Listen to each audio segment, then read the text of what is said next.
Darlington County Sheriff James Hudson said an October 6th car crash involving gunfire on Highway 52, an October 10th shooting on the Darlington-Lee Adult Education campus that resulted in the death of a 16-year-old, and an October 11th incident on Jones Road that resulted in an arrest and drug seizure may be related.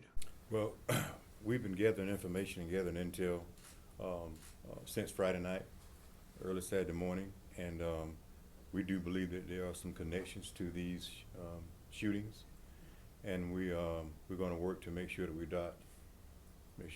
connect all the dots, and so when we do get enough probable cause to make an arrest, we got solid ground to stand on. But it's gang and drugs territorial stuff.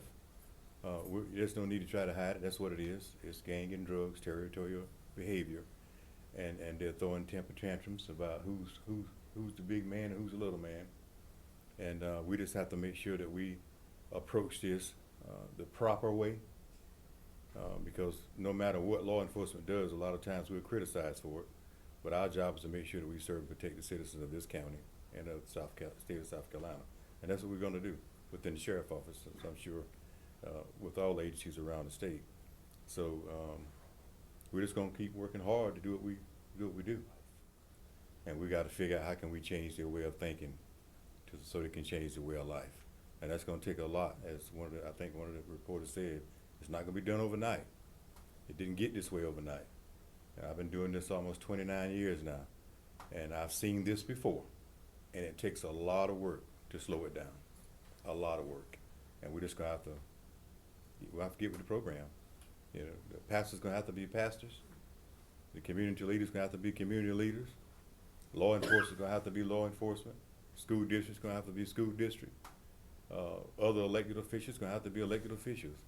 But at the end of the day, we should all be working for the same common goal, and that's to make sure that we educate our kids, we keep our communities safe, and that we can elevate and prosper our communities. That's what we look for. With the community, I tell them that this agency, my agency, the sheriff's agency, we can't do it alone. We need their help. We need the parents' help. We need the grandparents' help. We need the pastors' help. We need social services help. We need DJJ help.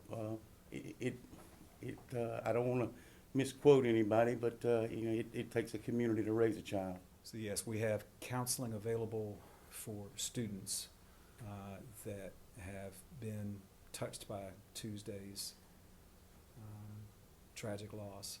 We also have help for the adults because, again, thankfully the adults did an incredible job taking care of our students, but obviously when the day is over, the stress comes off of them. We realize that they have some needs as well. So yes, we have provided counseling for adults that were impacted by Tuesday as well as students.